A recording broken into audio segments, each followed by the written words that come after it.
udah benar-benar jauh dari itu. Sungguh perjalanan berliku dan sungguh amat melelahkan untuk seorang gadis muda seperti Indah Lorian. Ia hampir saja menyerah dan sempat kecewa sama Tuhan. Kenapa semua jeritan hati dan setiap doanya seolah tak didengarkan? Maka kalau kecewa dengan manusia, jangan yang ditinggalkan Allah. Kan yang bikin kecewa kita manusia. Kenapa yang ditinggalkan Allah? Yang bikin kecewa kita dunia. Kenapa yang ditinggalkan Allah? Justru saat kecewa dengan manusia, saat kecewa dengan dunia, back to Allah, kembali kepada Allah. Ya, di saat kita merasa sangat sendiri dan tidak punya siapa-siapa lagi, justru di saat yang sama, Allah sejatinya begitu dekat, menopang dan menuntun. Masalahnya adalah, maukah kita mempersilahkan ia masuk dan mulai menyadari kehadirannya dan mendengarkan setiap bisikan lembutnya? Pengalaman Indah Lorian sendiri akhirnya menjadi bukti bahwa di saat ia pelan-pelan belajar membuka diri pada bimbingan Allah sendiri, perlahan tapi pasti jalan kesembuhan itu mulai ditemukan. Dan ia menemukan kekuatan baru untuk bangkit hingga kini menjadi influencer sukses yang konten-kontennya laris manis ditonton jutaan orang. Tinggal pertanyaannya, Mbak Loriannya mau tenggelam dengan luka itu atau mau menemukan hikmah di balik luka itu? Pasti jawabannya ingin menemukan hikmah. Maka sekarang perbaiki diri, jaga hati. Cukuplah kemarin ayah yang melukai. Setelah ini harus ada kebaikan-kebaikan yang Mbak Lorian lakukan.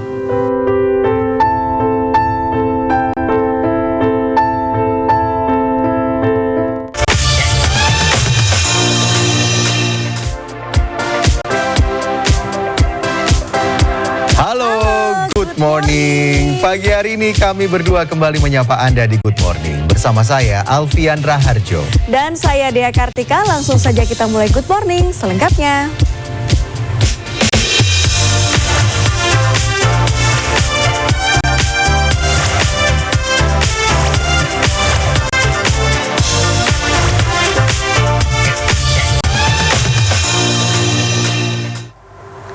Dan kita awali Good Morning pagi hari ini dengan berita tentang seorang bidan yang ada di Kabupaten Pasaman, Sumatera Barat menyeberangi sungai berarus deras demi membantu pengobatan warga. Ia terpaksa berenang karena satu-satunya jembatan penghubung rusak dan tidak bisa dilewati.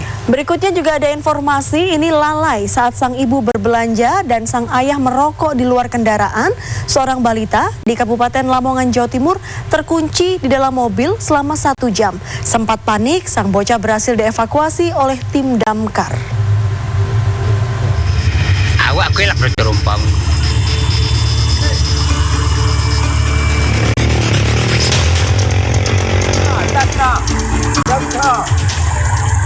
Demi melayani masyarakat, Dona Lubis nekat menyeberangi sungai berarus deras. Ya, bidan desa yang sehari-hari bertugas di Puskesmas Simpang Tonang, Kecamatan Duokoto, Pasaman itu rela bertaruh nyawa, berenang dengan membawa tas dan berpakaian lengkap.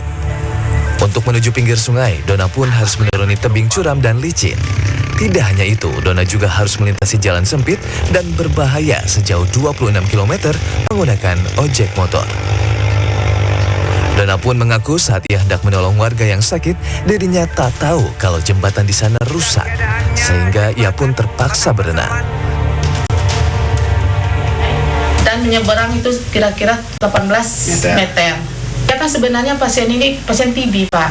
Dia udah makan obat 10 hari, dia udah dikunjungi bidan desa, udah dikontrol sama bidan desa. Tapi entah kemana dia mau saya lihat gitu, Pak. Berarti untuk akses jalan sampai ke tempat pasien hanya satu itu, atau ada akses jalan lain, Ibu? Nggak ada, Pak, cuma jembatan itu aja, Pak. Perjuangan dan dedikasi bidan Dona dalam melayani masyarakat di wilayah terpencil mendapatkan apresiasi dari Kepala Puskesmas Cubadak, Gusti Amrita.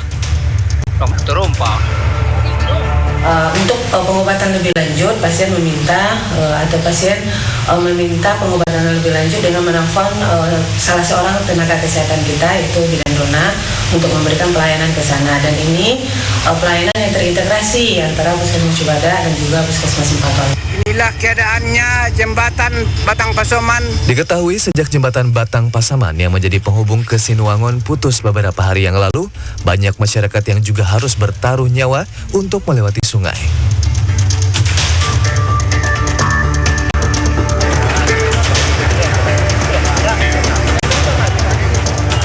Seketika warga di sekitar Jalan Pasar Rakyat, Sidomulyo, Kota Lamongan, Jawa Timur heboh saat mengetahui seorang anak terkunci di dalam mobil yang terparkir.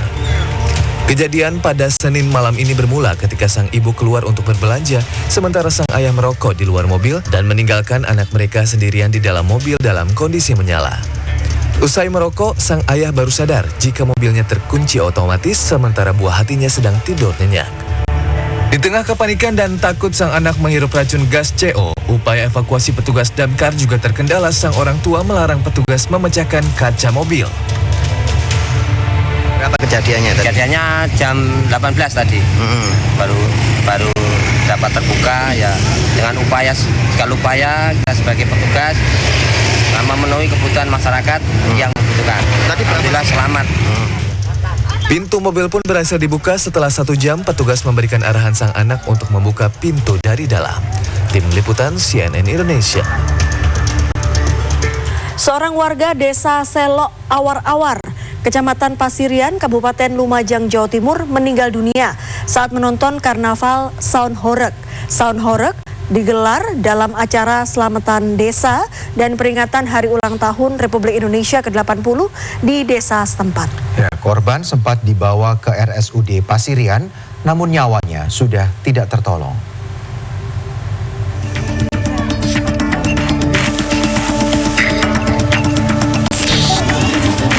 Keluarga dan tetangga masih memadati rumah duka seorang ibu muda bernama Anik Mutmainah, 38 tahun, warga desa Selok Awar-Awar, Kecamatan Pasirian, Kabupaten Lumajang, Jawa Timur. Ia meninggal dunia saat melihat karnaval Saun Horeg di desa setempat pada Minggu malam. Peristiwa ini terjadi saat acara selamatan desa dan peringatan HUT RI ke-80. Acara tersebut mendatangkan Saun Horeg baik dari Kabupaten Lumajang maupun luar kota. Saat itu Anik tengah menonton karnaval Saun Horeg bersama kakaknya Sofia. Namun Anik tiba-tiba merasa pusing dan tidak lama kemudian pingsan. Korban kemudian dievakuasi ke RSUD Pasirian. Sesampainya di rumah sakit, Anik dinyatakan meninggal dunia oleh dokter rumah sakit. Bupati Lumajang Indah Amperawati Senin siang bertakziah ke rumah duka. Segera kami akan lakukan evaluasi dan koordinasi dengan Pak Kapolres sebagai lembaga penerbit izin keramaiannya. Ada batasan mungkin? Ada ya, batasan. Jadi di dalam perizinan itu sudah ada batasan sebenarnya. Meskipun pelaksanaan karnaval Saun Horeg